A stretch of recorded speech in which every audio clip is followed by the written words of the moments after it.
நம்ம இன்றைக்கி மல்லிகைப்பூ வச்சு ரொம்ப ஈஸியாக எப்படி நெருக்கமாக மாலை மாதிரி கட்டுறதுன்னு தான் இந்த வீடியோவில் பார்க்க போகிறோம். வாங்க பார்க்கலாம்.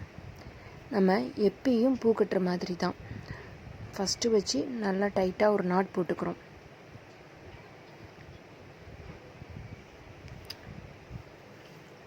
ஃபஸ்ட்டு இதுங்கிறதுனால 2 நாட் போட்டுக்கணும், அப்போ தான் விழாமல் இருக்கும்.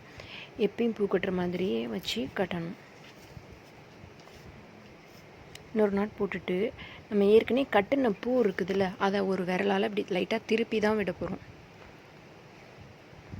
நல்லா பார்த்துக்குங்க. நம்ம இப்போ கட்டுற பூ இல்லாமல் அதுக்கு கீழே இருக்கிற பூவை இந்த நாட் போட்டதுக்கப்புறமேட்டுக்கு லைட்டாக இந்த கட்டை விரலால் அப்படி லைட்டாக திருப்பி விடணும். ஒரு சின்ன ட்ரிக் தான். இதே மாதிரி பண்ணிக்கிட்டே இருந்தோம்னா அப்படியே ரவுண்டாக உருண்டையாக வரும். ஜஸ்ட் அதை அப்படி திருப்பி மட்டும் விட்டால் போதும். ஏற்கனவே நம்ம லாஸ்ட்டாக போட்ட வீடியோவில் மாலை மாதிரி எப்படி கட்டுறது அப்படின்னு ஒரு வீடியோ போட்டிருந்தோம். அதில் பார்த்தா முன்னாடியும் பின்னாடியுமா திருப்பி வச்சு கட்டிக்கிட்டு இருந்தோம். நம்ம கட்டுற பூவையே திருப்பி வச்சு கட்டணும். ஆனால் இது நம்ம கட்டி விட்டதுக்கு அப்புறமேட்டுக்கு அதை ஒரு விரலால் இப்படி திருப்பி மட்டும்தான் விட போகிறோம். இந்த மாதிரி திருப்பி விடும்போது ரொம்ப ஈஸியாகவும் இருக்கும். அந்த வீடியோவில் பார்த்தா நம்ம ஃபஸ்ட்டு கட்டிட்டு மறுபடியும் அதை திருப்பி வச்சு கட்டுவோம். ஆனால் இது அந்த மாதிரி இல்லை. இது அதை விட ரொம்ப ஈஸியாக ஒரு விரலால் இப்படி திருப்பி தான் விட போகிறோம். ஃபஸ்ட்டில் கொஞ்சம் இதாக தான் இருக்கும். அதுக்கப்புறமேட்டுக்கு நம்ம கட்ட ரொம்ப ஈஸியாக வந்துடும். ஜஸ்ட் இப்படி திருப்பி மட்டும் விட்டால் போதும். பார்க்குறதுக்கும் அழகாக இருக்கும், நல்லா நெருக்கமாகவும் இருக்கும். இந்த மாதிரி இருக்கும், நல்லா உருண்டையாக வரும்.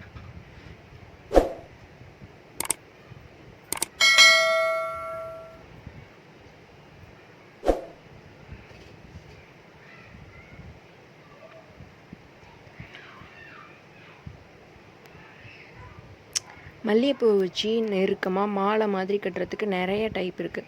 ஆனால் நம்ம இப்போ பார்க்குறது ரொம்ப ஈஸியான டைப். ஏற்கனவே லாஸ்ட்டாக பார்த்த வீடியோவில் திருப்பி வச்சு கட்டுவோம். ஆனால் இதில் அது கூட இல்லை. நம்ம கட்டுற பூவை மட்டும் இப்படி திருப்பி மட்டும் விட போகிறோம், அவ்வளோதான். அது நம்ம பார்க்கும்போது சாதாரணமாக கட்டுற மாதிரி தான் தெரியும். நம்ம என்ன பண்ணுறோம் அப்படிங்கிறது நமக்கு மட்டும்தான் தெரியும். ஒரு விரலால் அந்த ஏற்கனவே கட்டின பூவை திருப்பி மட்டும் விட்டால் போதும். நல்லா நெருக்கமாக இருக்கும், பார்க்குறதுக்கும் அழகாக இருக்கும். நார்மலாக பூ கட்டுற மாதிரியே தான். ரொம்ப சிரமப்பட்டு இது பண்ணணும்னே கிடையாது. பார்த்திங்களா, இந்த மாதிரி திருப்பி தான் விடணும். திருப்பி விடுறதே ஆனால் தெரியாது நமக்கு. கட்ட அது ஆனால் வந்துடும். ஃபஸ்ட்டில் கொஞ்சம் இதாக தான் இருக்கும், திருப்புறத்துக்கு கஷ்டமாக தான் இருக்கும். நம்ம இப்போ வச்சு கட்டுற பூ இல்லாமல் அதுக்கு கீழே ஏற்கனவே கட்டின பூ இருக்குதுல்ல, அதை இந்த கட்டை விரலால் இப்படி திருப்பி விட போகிறோம். பார்த்திங்களா எவ்வளோ அழகாக உருண்டையாக வந்திருக்குதுன்னு. இதே மாதிரி கட்டிக்கிட்டே வர வேண்டியதான். நம்ம ஃபஸ்ட்டு பார்த்த ஒரு வீடியோவில் மாலை மாதிரி கட்டுறதுக்கு எவ்வளோ லென்த்து வேணுமோ அந்த அளவுக்கு லெஃப்ட் சைடு விட்டுட்டு நூல் விட்டுட்டு அதை கட் பண்ணணும். அதை நம்ம நடுவில் கட் பண்ணலாம் முடியாது. எவ்வளோ வேணுமோ அவ்வளோ லென்த்து நூல் விட்டுட்டு தான் கட்டணும். ஆனால் இது நம்ம நார்மலாக கட்டுற மாதிரி தான். கட் பண்ணிக்கலாம், நடுவில் எப்படி வேணாலும் இது பண்ணிக்கலாம். அதில் ஒரு நூல் விழுந்தால் கூட லூஸ் ஆகிடும், அப்படியே கேப் விழுந்துக்கிட்டே இருக்கும். ஆனால் இதில் அந்த மாதிரிலாம் இல்லை. நம்ம எப்பயும் பூ கட்டுற மாதிரியே கட்ட வேண்டியதான். அதை ஜஸ்ட் இப்படி திருப்பி மட்டும் விட்டால் போதும். தேங்க்யூ ஃபார் வாட்சிங். வீடியோ பிடிச்சிருந்தால் லைக் பண்ணுங்கள், ஷேர் பண்ணுங்கள், சப்ஸ்கிரைப் பண்ணுங்கள்.